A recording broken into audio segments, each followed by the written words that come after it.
Well, hello and welcome to today's webinar. My name is Oliver Hartwig. I'm the Executive Director here at the Initiative. It's my great pleasure to welcome our Senior Fellow, Dr. Bryce Wilkinson, and our Adjunct Fellow, Professor Des Gorman, as our speakers in the webinar. We have come here today to launch our latest report. I've got a copy of that in front of me. Every life is worth the same. It's a very provocative title these days, apparently. And the questions we're dealing with in this report are questions of the health system. The questions are questions like, are Maori dying earlier because they are Maori? Do Maori lead less healthy lives because they are being discriminated against? And how much racism is there in the New Zealand health system? These are the questions at the heart of this report, written by Bryce Wilkinson, with a foreword from Des Gorman, and we're privileged to have both of you with us today, so welcome. Thank you, Oliver. Thanks, Oliver. I want to start actually off by interviewing Bryce about the report, and then I hope we get some comments from you, Des. And I think neither of you needs much of an introduction, but I should just mention that Des is, of course, an emeritus professor of medicine at the University of Auckland and has recently joined us as an adjunct fellow at the Initiative, and we're very privileged to have you in the team. And Bryce has been with the Initiative for 10 years now, doesn't need much of an introduction, one of the most experienced economists you can find in New Zealand, and the author of numerous papers with the Initiative. And the latest one, as mentioned, is the one we're launching today, Every Life is Worth the Same. So starting with you, Bryce, what actually started this report for you? What triggered you to write this report? Back in 2022, I wrote a report evaluating Pharmac's performance.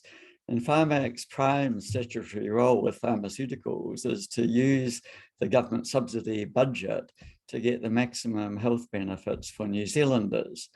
And my report documented that at least in the first decade, it did a remarkable job. We started off spending more on pharmaceuticals per capita than Australia and having fewer prescriptions per capita. And by about 2010, that had been reversed. So when the government set up the Pharmac review panel, I was interested to see what it had to say about Pharmac's report. And I was somewhat perplexed when the review panel's interim report said that that Pharmac should be paying more attention to Māori. Well, Māori health problems are undoubted. The average for the Māori group of population, the average health outcomes are worse than for the population average. And of course, that's true in many other fields as well, education as well, welfare, imprisonment, literacy. So the question was then, well, what's that got to do with Pharmac? And the immediate problem in my mind is that if Pharmac is doing its statutory job, it's already doing the best it can for health outcomes for New Zealand. So if you require it to spend its budget differently, and in particular, the review report was suggesting it should change its subsidies in favour of conditions, health conditions, which disproportionately affect Māori. Well, that must mean sacrificing the goal of all New Zealanders and putting a racial preference instead. And so, well, that might be justifiable, but it led me to ask the question was, well, what was the reasons for that? And there were some specific statements from the Prime Minister and the Director General of Health at the time. Yes, well, that was what I got into when I looked at the reasons. I found that the reasons in the Pharmac review report were to do with equity and the treaty and concerns about these racial differences. So, but they referred me more to Ministry of Health documents, well, and documents amongst officialdom and widely in health. And also I discovered that there was also government policy. But can you just remind us, what did the Prime Minister actually assert on Waitangi Day this year? The Prime Minister detailed a lot of the differences in the statistics for averages, the quite upsetting differences, but said that they arose because people were Māori. And she said there was systemic racism in the health system. Well, that was the implication, because she wouldn't have been saying that Māori are inherently incapable of good health. She must have been saying that it was because of the way Māori are being treated, which is a pretty negative thing to be telling Māori youth, that there's nothing much they can do about themselves. They've got an outlook for poor health because they're Māori. And that's almost saying that even if you put money into it, it mightn't make much difference because they can't change the fact that they're Māori. So that was quite a strong negative Ashley thing to say. Bloomfield said similar things. Ashley Bloomfield had on giving evidence for the Crown in his capacity as Director General of Health, and in writing had made a submission to a Treaty of Waitangi Tribunal hearing, where he said that that personal and institutional racism was having a significant impact on the determinants of health for Māori. So these are strong allegations.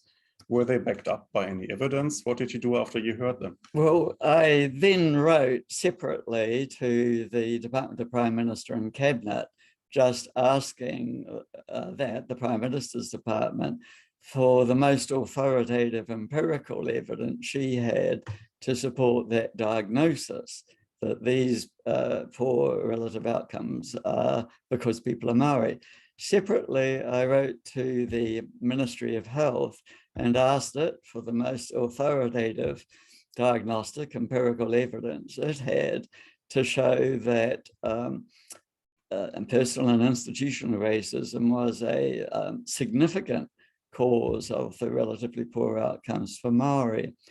And much of my report is about analysing the responses to those two OIA requests. And basically, it finds that the authoritative empirical evidence isn't there. So hang on, the Prime Minister and the Director General of Health assert that there is systemic racism. And when you ask them about the sources of the information, they say there's nothing there? There isn't anything there of any significance on causation. There's some evidence on correlations, namely that people's self-reported experience of racism is correlated with their self-reported health status. But correlation is not causation. And on the documents I investigated, there's great confusion, a great willingness to leap from correlation to causation. The next step is, well, you can have correlation, but how material is it? There are a lot of other factors. There are a lot of factors which affect people's health status. You know, their genetics, their lifestyle choices, their diet. The quality of the health system is generally thought to be relatively small, about 20% towards explaining those overall things. Some Māori, of course, have quite a lot of Māori have very good health, the same sort of health as the rest of us. There's enormous variation within racial groups between the people who are doing pretty well and the people who are doing really rather gruesomely. And a good inquiry would ask, well, why are some doing well and others not so well? So diagnosis is all important. Diagnosis is what I was looking for, quality diagnosis. And it's pretty upsetting that it wasn't there in the material the officials supplied. I want to bring in Des Gorman here. So you read the report, you provided the foreword to the report, and you read about the inquiries Bryce had made on the data evidence behind the Prime Minister's and the Director General's claims. Were you surprised by the lack of evidence produced by these authorities?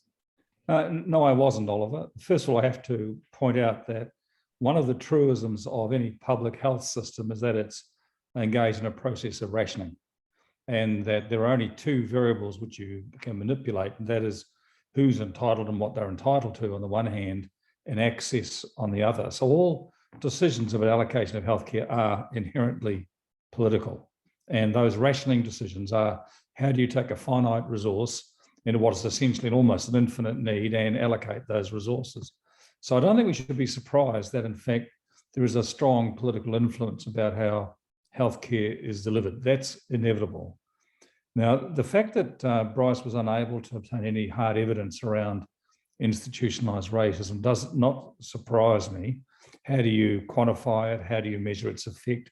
And how do you separate it out from those factors which are inexorably linked, such as housing, accommodation, and education? And those three factors I just mentioned are very strong social determinants of health inequalities. But I think the trend on the planet now, Oliver and Bryce, is to go to individual assessments and to focus on individuals and individual families and their broader social context. And the minute you aggregate risk to the level of race, I think you start running into anomalies and errors and a whole range of assumptions. Is there a health system? Is there racism in the health system? Well, of course there is. Humans are inherently racist. If you think about our speciesism, the fact that most of us happily eat animals and wear their skin on the one extreme, and at the other end, it's anchored by a mother's special love for her children. This idea that, you know, the strong evolutionary push we have to look after our own, along that spectrum from the mother and her baby to speciesism is racism. And so that's the reason why, guys, we spend so much time and trouble in our medical education and our nursing education and the education of our other health professionals, making sure that our graduates are culturally competent. And that's to minimize that inherent racism.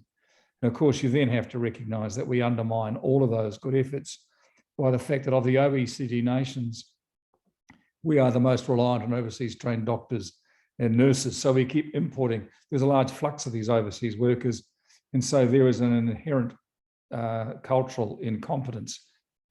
And the other point I'd make before I finish, I think we need to distinguish between what I would describe as active racism, which is where someone actually regards another race as inferior and takes material steps to disadvantage them or to diminish their need because of that inferiority, or versus passive racism. And passive racism, I think, is best seen of in terms of cultural competence. Does the practitioner understand the health metaphors that that particular group used? Do they understand the norms of behavior and how you access consent and things like that? So I would, in my experience as a doctor, I have seen lots and lots of passive racism. I've seen very little, if any, active racism. So are people racist? Yes, they are. Is racism the explanation for the fact that, you know, I whakapapa to Ngapuhi and Ngāti Kuri, so I feel very strongly about Māori ill health, but I'm looking for objective solutions, Oliver and Bryce. And so I'm looking at things like improving housing, improving education, improving employment as being material steps to reduce the health inequalities. But I see that operating at the level of the individual, and I see it operating at the level of individual whānau. And I think the minute you aggregate it to race, you're in trouble for all sorts of reasons. Thank you, Des. Now let's go a bit deeper into your report, Bryce. But before we do so, just want to remind people, we have the ability to ask questions. You can do that via slido.com. Just have to enter the code, which is 144 2088. Once you do that, you can ask your questions. You can vote on other people's questions as well, and we'll put them to Des and Bryce. But I just want to clarify a few things here. So you both talked about what data there is and what evidence there is for racism, what racism is, how you would define it. If I just wanted to explain that more succinctly, perhaps, what you say is there is no doubt that there are different health outcomes for Maori and non-Maori. The question that you ask is just, is that due to the fact that they are Maori, or is it due to the fact that they're coming from a different socioeconomic background? Is that right? Yes, that's right. If you want to help people, you've got to assess their situation and what's causing it. In our earlier report on welfare and wellbeing, we supported the previous government's social investment approach, where you do actually set up mechanisms and test them for to what degree they make an improvement on people's outcomes compared to a control group. And that's and that sort of means that the delivery, as Des is saying, have to be tailored to the needs of the individuals. And if different individuals, different age groups, different cultures, different circumstances, different problems in the home, at work, or in the neighborhood, need sensitive adjustments for if the assistance is going to be effective. So there is a little bit of danger. Our report is saying human dignity requires that people are treated equally. That doesn't mean, and it shouldn't be misunderstood to mean, that it's insensitive treatment. Treatment should obviously be sensitive, to the cultural and religious and other needs of the individuals who you're trying to assist. So I'm fully with Des on the need for people who are actually delivering direct to the individuals, which Pharmac isn't, incidentally, should be sensitive to the needs of the people they're trying to help. We have to talk a bit about the economics behind the report, and we probably have to explain that to a lot of our viewers. You talk a lot about qualies in the report. I mean, economists are probably familiar with that, but what is a qualie? A quality is a quality adjusted life year. So that's an assessment which Pharmac uses and is used widely internationally, pretty crude one, but it's an assessment of the degree to which, in this particular case, a pharmaceutical medicine does address the condition which is troubling the patient and does improve their quality of life. If it improves it for a lifetime, then it's the quality improvement is the number of remaining years of their lifetime. So I just want to translate that from the economic jargon a little bit.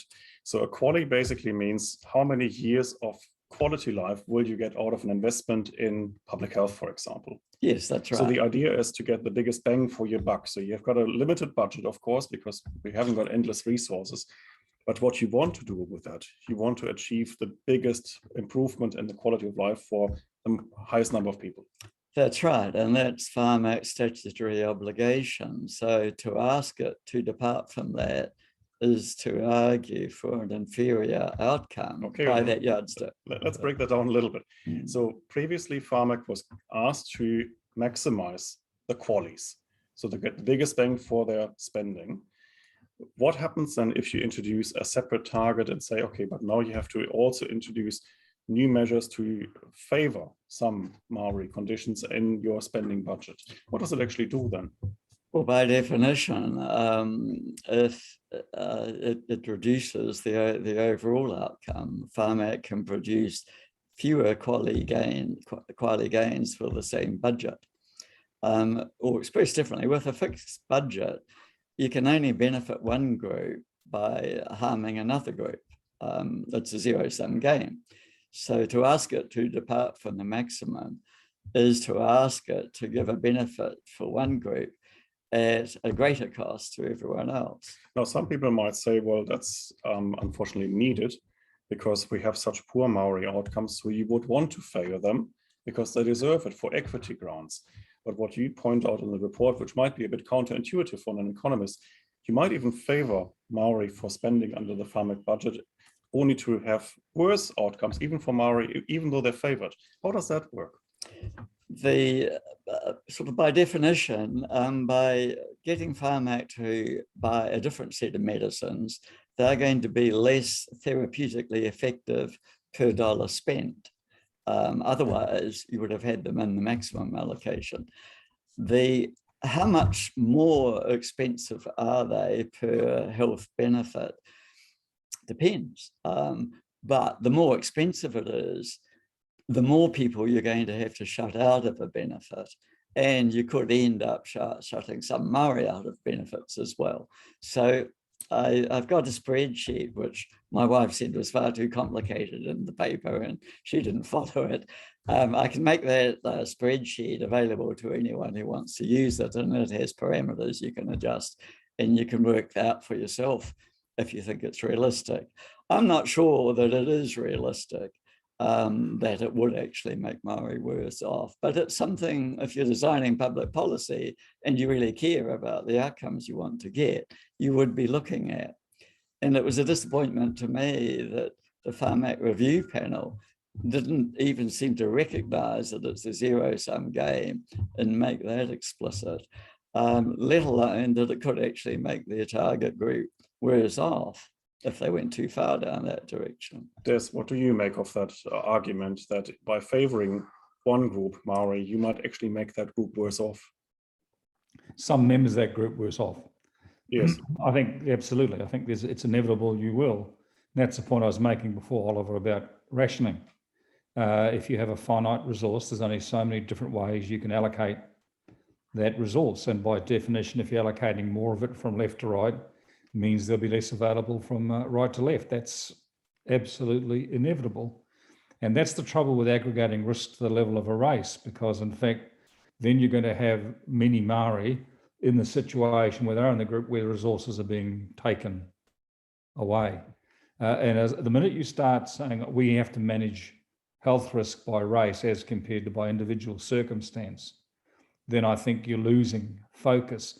And this is not me arguing against our need to seriously address the health inequalities for Māori.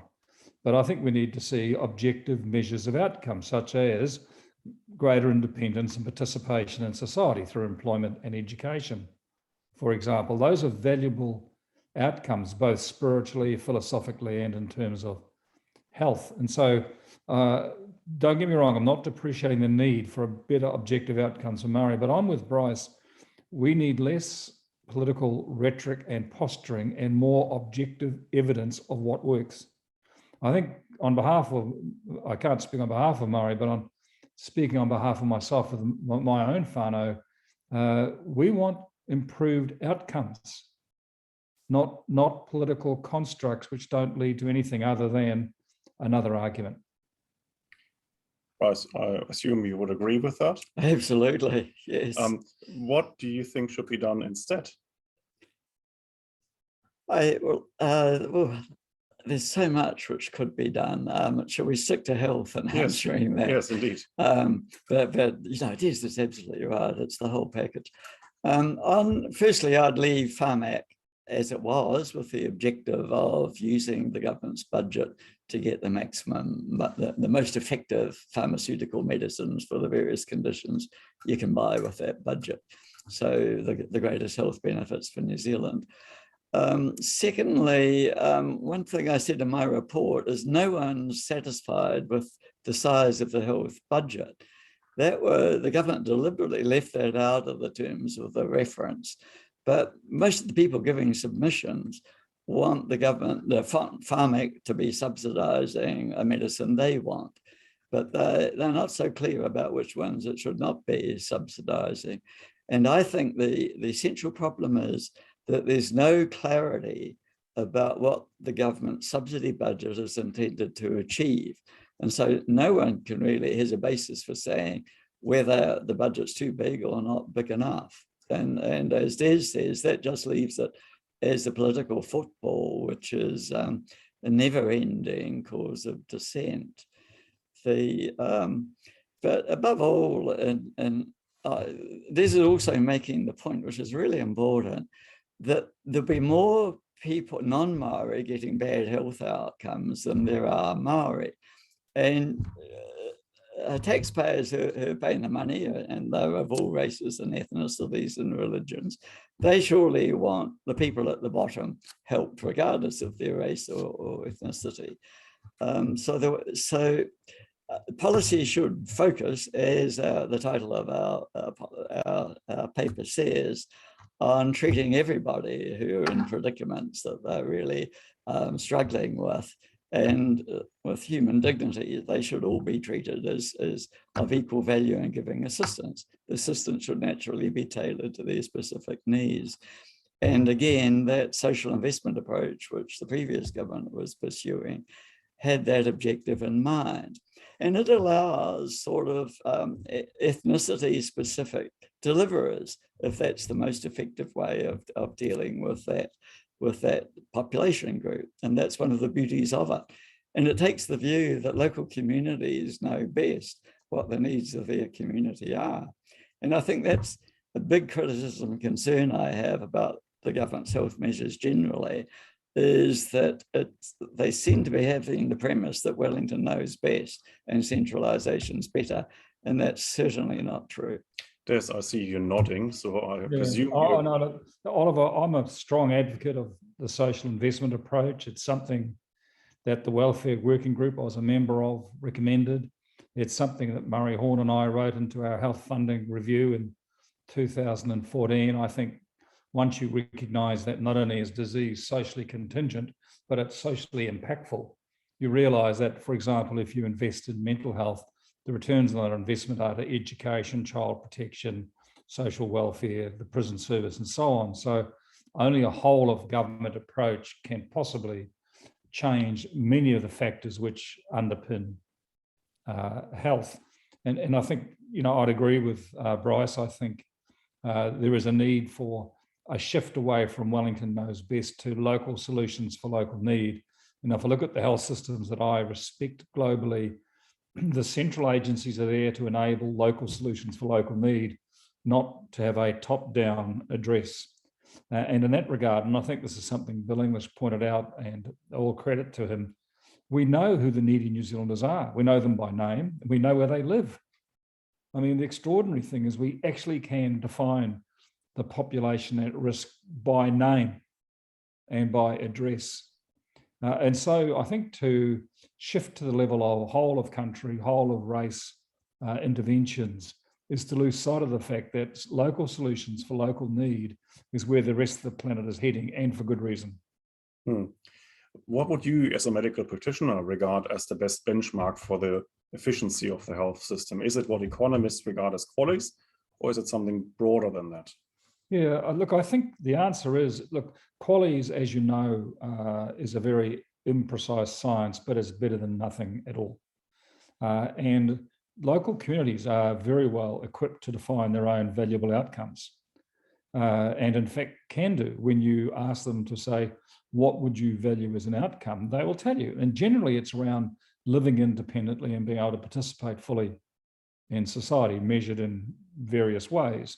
I'll give you an example. If you're looking at people having cataract surgery, and you said to them, what valuable outcome would you want here? The answer would be to be able to get my license back, not to have a certain level of vision, not to have visual fields of this or that. They'd say, I want to get my license back.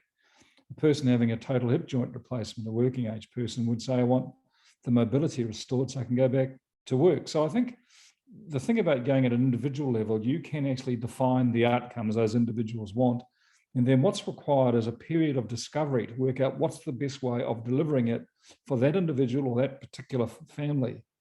And so that's why you need to be at that level of granularity to produce the sorts of results you want. And I think that's what social investment brings. It brings an unrelenting focus on the individual, on individual families, on individual need. It brings an unrelenting focus on what's the solution required in this context for that individual. And much of that, actually, and many of that in rural Māori communities will be understanding Māori health metaphors and understanding how Māori go about giving consent. So cultural competence is part of what you need to be able to deliver on the solutions. But ultimately, my long-winded answer to your question, Oliver, and I'm sorry for it being so long-winded, is that QALYs are better than nothing. But in fact, the outcomes that we need to be trying to achieve are the outcomes that the individuals define as being valuable to them, and then to a less extent valuable to the funders and everybody else. But if I understand you correctly, what you do is you take an individualistic perspective. You look what works for the individual within the community. You do a cost-benefit analysis. You look at QALYs, but none of this necessarily features race as a determinant. I mean, you take the culture into account, of course, because you want the best outcomes, but you wouldn't take a race-based approach. Do I understand that correctly? Yeah, you're right. Look, cultural incompetence will get in the way of delivering good healthcare. But by itself, it's not a magic recipe for better health outcomes. It's, for example, I'll give you one very quick example of a person that I saw, and I'll change it a bit so that the case can't be recognised. A Maori man was seen by an Indian psychiatrist who'd been in New Zealand for about a year or so. And the Indian psychiatrist diagnosed him as having schizophrenia and recommended a major tranquilizer. And the family was so upset, they made a complaint to the insurance company that was involved and a complaint to the Health and Disability Commissioner. And they asked me to see him. And when I saw him, he was unable to control the voices in his head, and he's unable to control what he was saying. So I arranged for the whole family to come and see me, and they crowded into my consulting room, and they made it clear to me that they saw this man as a tauhanga. He was a treasure. He was blessed with the spirits of his grandfather, and his grandfather would come back to communicate with the family through this man. And so I explained to the family that this was a wonderful blessing, but it was causing him great distress. And we needed to do something to reduce his level of distress, which just so happened to be the same major tranquilizers the Indian psychiatrist had recommended. Now, the cultural incompetence that he demonstrated in the psychology was on twofold. One, he didn't understand the health metaphor of mental health for that Māori group. The other is he didn't understand that consent's given by the family, not by the individual. So technically competent medicine was compromised because of cultural competence. Now, I call that passive racism. That's not active racism, that's passive racism, and that's vulnerable to education. So in my view, addressing racism like that helps us deliver better healthcare, but it doesn't define the outcomes that a society, that an individual, that a family would find valuable. And if you go back to Michael Porter's work, value is either a better outcome at reduced cost, or the same outcome at reduced cost, or both. And so it's very simple. Who defines where the value sits in an outcome? Is it Wellington? I don't think so. Is it local communities and local individuals? Absolutely. What do you think, Bryce? Where should it be defined? Values in the individual, and that will be affected, of course, because we're not Ireland, by the family around us and friends. But yeah, if you're trying to help the individual, it's the individual's perception of their well-being. That's what's the important thing. But you didn't see that addressed in the Pharmac review panel's report. Well, no, and that was one of the puzzles. Is Pharmac's not a delivery agent. Its job is to use its budget to get the most therapeutic potential benefits from the medicines it's putting in. To the degree that it needs cultural sensitivities in assessing that, the chief executive should already be employing that. And the Pharmac review panel didn't make a case that the chief executive was failing to perform his statutory function. So, I mean, to me, your Pharmac's a bit like your car mechanic or someone that's got a technical job to do. It is a demanding one, assess therapeutic effectiveness. That's the specialty. You need experts in that. Doing the bargaining with the companies to get the best price, that's another set of skills. But it's like the mechanic who fixes your car has skills none of us particularly, although most of us don't have. You want someone who does the job. And you don't, why would you care what their ethnicity was or their religion was or whatever? You're paying for a job, you want it done, and you want the best job done. And that was the puzzle. Pharmac's not dealing specifically with patients. Now, you spent many months on this report and you looked at the evidence from all sides. What annoys you the most actually out of this? That the Pharmac review comes out with a solution that is obviously not based on economic principles, or that they didn't even try to provide the evidence for what they were trying to do? Well, yeah, what I find terribly disturbing, having worked much of my life in public policy, and the fact that this is medicine, you know, in medicine, everyone knows that if you fail to diagnose the problem correctly, the person needs help. They're unlikely to get a helpful outcome. It could even make them worse. Well, it's the same in public policy. If you really want to help people and you don't take diagnosis seriously, you have to ask whether they really care whether the remedy they're proposing works or not. And that's really upsetting. We want a Ministry of Health who really cares about improving the outcomes. Before we get to the questions from Slido, and just a reminder, Slido code is 144-2088. Just want to ask both of you, Des and Bryce, how difficult is it to discuss these questions? Because inevitably someone will probably level the racism accusation against you for just bringing this to our attention. Maybe start with you. Or Des, go ahead. I'll start, Oliver. I have to add, by the way, that a system like Pharmac disadvantages people with rare and exotic diseases by definition, because they're rare and exotic. The conditions which are putting Māori in graves earlier than other New Zealanders are neither rare nor exotic, with all due respect. So the people being disadvantaged in a Pharmac type approach are predominantly people with rare and exotic disease. The second thing is that the point you make is that this is a difficult conversation to have, because it does immediately produce claims of racism and then induction of cancel culture. And it's very, very difficult. It's easier for me, because I do whakapapa back to Ngāti Kuria Ngapuhi to express these opinions. But for someone who can't do that, it's almost as if you are not entitled to an opinion because by definition, you aren't able to identify as Māori. I think that's an abhorrent point of view. I think our society is based on a liberal democracy. That liberal democracy requires freedom of speech. We need a brave media rather than a bunch of cheerleaders like we currently have. We need an academic community that's prepared to stand up and speak. And as you know, Bryce, when I started voicing comments which were critical of the government's management of COVID, I received appallingly negative comments from fellow academics trying to silence my point of view. So there is no question that this report will involve accusations of racism, but there's nothing racist about saying the government has argued and the Ministry of Health has argued that systemic racism is responsible for ill health of Māori, but can't produce any evidence to support that statement. That's not a racist comment. That's a statement of fact. They haven't produced any evidence to support their hypothesis. As such, it's a completely unsubstantiated hypothesis, regardless of its merits. Bryce, were you concerned of that accusation? Well, it will happen. I've got a chapter in the report on the international experience with affirmative action, and what I cite enough of it to show that the grounds for real concern that the benefits will go to the people at the top of the ladder, and they won't filter very much down to the people who we'd all really want to see helped.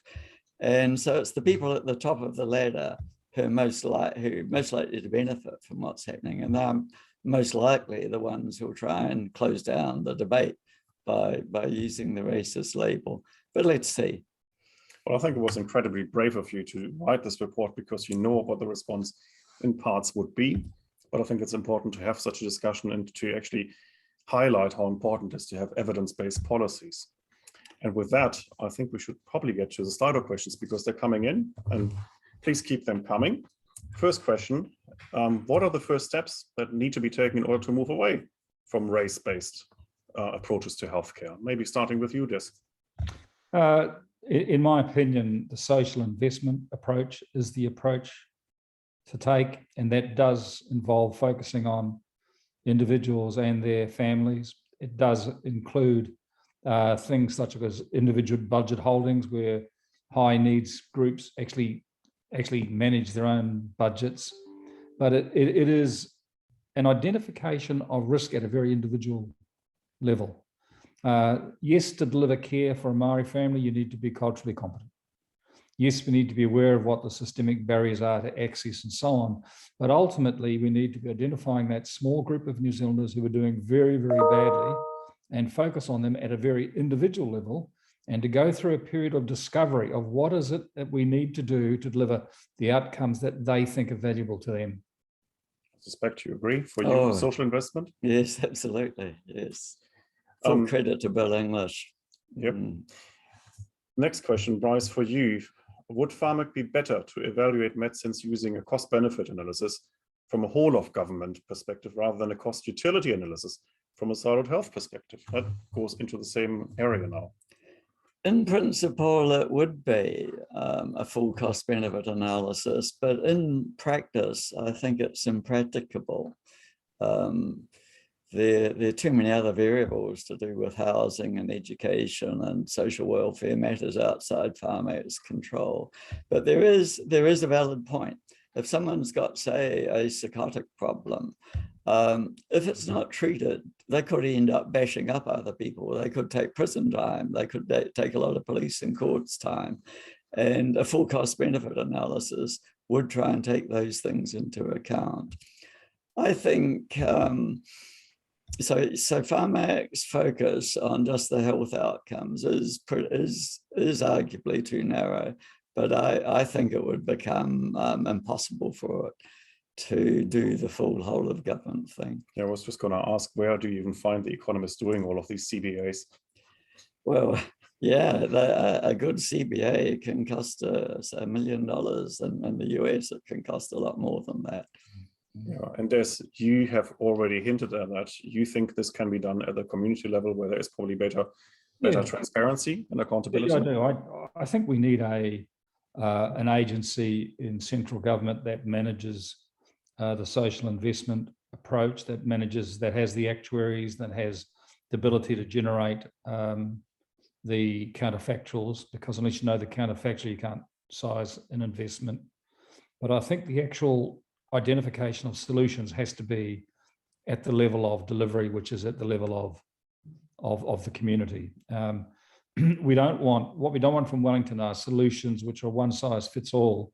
What we want from them is the assistance and resources that locals need to produce local solutions. And in that regard, yes, we would expect them to be culturally competent. In that regard, by the way, I must say about Pharmac and about most of our rationing, most of the rationing in New Zealand is not determined by best return on investment. It's determined by the political economies which control healthcare, those very strong aggregates of providers and some consumers that have maintained their influence over the health system since 1938. The reason why our health system has been resistant to reform is because those political economies are so powerful. And the classic example in 1938 was when Michael Joseph Savage tried to introduce a universal healthcare system into community and primary care. The GPs, the New Zealand chapter of the British Medical Association, opposed him and rolled him. You imagine a guy with all the political capital of the Great Depression got rolled. That's an example of the power of the political economy. So in my view, Pharmac represents an aggregate of drugs which suit the needs of the provider groups that have the greatest influence on healthcare as we know it. And the same is true in rationing. The services you see are conventionally provided by conventional providers and accessed in usual ways. They do not address individual need, and they do not involve processes of discovery. It's almost like you have a menu of services and you choose from them, but the menu never changes. So I think Pharmac is a long way from an agency which delivers value across a community. It represents what's the best price we can get for the drugs that our providers like to use. Thanks. We've got a question for clarification for Bryce. If we invest in Māori who need it most, those with intersectional issues, will it take away from some other Māori without these intersectional issues? I think what Des and I are both arguing that the assistance should go to all the people who are struggling, tailored accordingly, regardless of their religion, race, and creed. But the answer to the question is, resources can only be used once. So if you use them on one group, then you're not using them on someone else. Yeah, the resources are scarce, full stop. They have to be rationed. Another question. Bill English strongly advocated for a social investment approach using data to identify individual risk and needs. Why was that abandoned? Well, you'd have to ask that, the government that. Maybe asking you. No, look, it still continues on a modest scale within the Ministry of Social Welfare, God bless them. There's a program called Orangi Mahi, which is health through work, and that is social investment, where there is an identification of counterfactual costs, investment against counterfactual costs, and which is based on good actuarialism, and where there is a local development. It's tight, loose, tight, guys. We're tight about the outcomes we want to achieve and how we're going to measure them, but quite loose about how it's delivered. And the people doing the delivery aren't psychologists, and they aren't drug and alcohol experts. They're local iwi groups that are good at getting people into jobs and so on and so forth. So it had, all credit to the Ministry of Social Welfare. They have preserved at least a remnant of the social welfare agency. And we're seeing now through, again, Bill English runs one of these agencies, we're beginning to see disabled people managing their own budgets, which is a huge step forward, because what we know, we can do real-time transactional tracking so we can keep track of what they're spending it on. We know that they're very canny investors in their own health. And I think it underpins the future where people with chronic disease and people with significant disabilities will become budget holders. For the average citizen who doesn't have chronic disease or disability, the transactional costs will exceed the value. There's no point in it. But for people who are high-end users, owning their own budget's a good idea. So the answer to that person's question is, while it's no longer front and centre in the government's thinking, to be fair to them, at least there's a rudiment that there's still a heartbeat in the Ministry of Social Welfare. That's right, yes. And in fact, we have actually produced a report last year written by Matt Burgess on actually putting people with disabilities in charge of their own care and giving them their own budgets. And we launched this actually with Bill English in the webinar. So yes, it's happening. I've got a question here from our audience, maybe to both of you, but perhaps to you first, Des, because you work internationally on health reform. Is New Zealand an international outlier with respect to the trends that we outlined in this report? So the race-based approach to health, or are we seeing similar developments elsewhere? The answer is there are similar developments elsewhere, but I don't believe there's any real evidence that any of them are making a material difference to outcomes. I mean, I think affirmative action in health around the world has been very disappointing in terms of, objectively disappointing in terms of what it's achieved.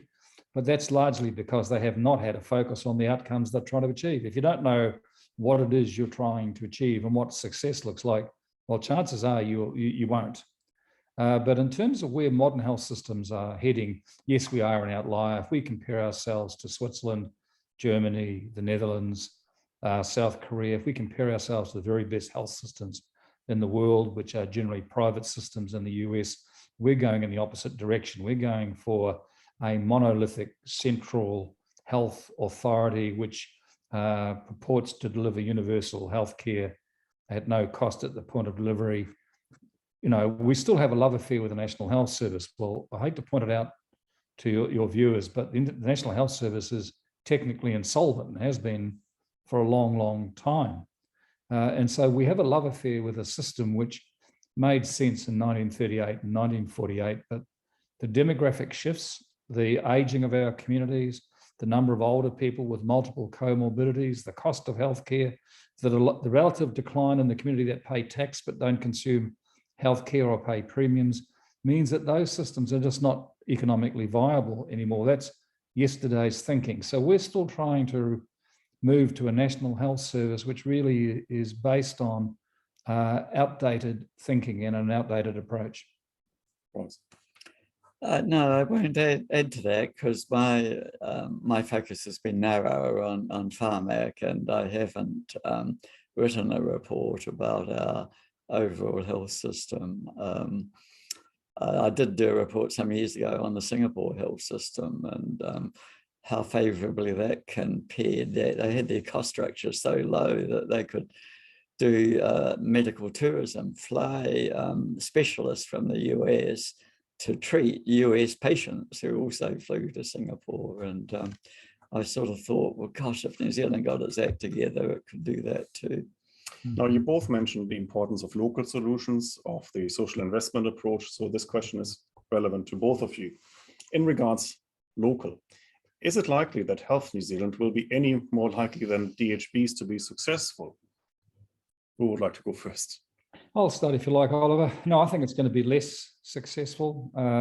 It's even further removed from the needs of communities. It's ironic that we had a health funding authority and regional health entities, which Helen Clark's government disestablished on the basis that healthcare need to be governed far more locally with a significantly greater local focus. So this is actually reversing those reforms. Yes, there's going to be localities. No one knows how many or what they actually look like or what they'll actually be doing. No one knows what the district health boards will become. They're currently being called districts, but what on earth does that mean? I mean, most of the new structure lacks definition and it certainly lacks coherence. And it's a great tragedy. The idea that you can restructure the health bureaucracy and there'll be an outbreak of better healthcare is at best naive. You reform a service industry by an absolute focus on the customer experience. And if you read the health reform documents that we have presently available to us, The customer experience is not a focus at all. It's about restructuring a bureaucracy. So sadly, I think we're moving away from local solutions to local need. But given that most of the system is yet to be defined, who knows? But I think the one thing I can guarantee for that person who asked that question is you will see more bureaucrats, and you will see a shift in investment from the front line to the back office. Mm-hmm. Right. Yeah, as an economist, the critical thing for government and health is public health, like the COVID thing we've seen, and infectious diseases and things. Much of the rest of health is a private good. You know, my knee operation benefits me, but no one else really. And that distinction's been blurred. People are expecting too much of government. The government's involved in all sorts of things it can't do well.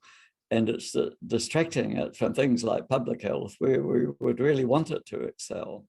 Yes, look, I can pick up on that just quickly, Oliver. We don't have a health system. We have a disease and injury management system. We have a system that reacts to health problems and tries to fix them. And that's maintained by the way we invest. And it's maintained by the fact that New Zealanders view healthcare like insurance. They assume that when it's needed, it'll be there.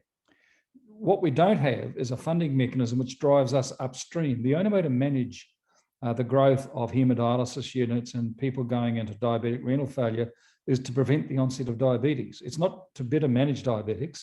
It's to be so far upstream that you're preventing the onset of diabetes. That requires a completely different funding mechanism to shift us from a reactive injury and disease management system to a health system. These health reforms should have been based on that sort of logic, not on Keynesian economics. And you guys know this better than I do. If that a central agency has a greater chance of efficiency. So in my view, I think it's important for the viewers to understand we don't have a health system. Let's not pretend we have a health system. We have a disease and injury management system, which is maintained by the way we fund healthcare when we fund it by activity. And so what we get is activity. What we don't get are better outcomes, and what we don't get are people like me spending all day, every day upstream trying to prevent the onset of disease and injury. In summarizing the learnings from this discussion and in summarizing the learnings from the report, Des, what would be your 3 key takeaways from Bryce's research? Yeah, I think the ill health of Māori is too important to leave it in the realm of rhetoric. I think it needs objective data, and I think the objectivity has to be focused on better outcomes. I think yes, it's enough talk and enough postulating. What we need is do something. We want interventions which have demonstrated better outcomes. And for Bryce, for you, what would be the main conclusions from your research from the report? Data, I think you probably agree. What else? What stands out for you? Finding out what works, greater use of decentralized mechanisms, greater public empowerment, like the disability case. People know their needs best. This current system largely disempowers them. So moves that can be made at the margin to give people more control over what they get, more choice, are the way to go. And if I could add my observation to that too, I think the main takeout from this report, apart from the specific health issues, we need more evidence-based policy. It's not good enough to make policy just on rhetoric, even when it suits a political narrative. You have to back it up with data, with facts. You have to research your policies properly before you introduce them. And it's not enough to go out with slogans, as well-intentioned as they might be. And I think that stands out for me. And that's actually one of the lessons we've come up to in many of our reports across different fields, education, health. We need more evidence-based policy making. I think that one we can probably all agree on, and I see you nodding, Des. Yep, vigorously. Well, that's probably all we have time for today. It's more just my task to thank you both for enlightening us today. And I thank you specifically, Bryce, for writing this report. You can find it on our website. It's at nzinitiative.org.nz. It's called Every Life is Worth the Same. And I hope it will take this health debate and the debate on the future of Pharmac forward. But for now, thank you, Des, thank you, Bryce, and thank you all for watching. Thank you, Oliver. Bye-bye.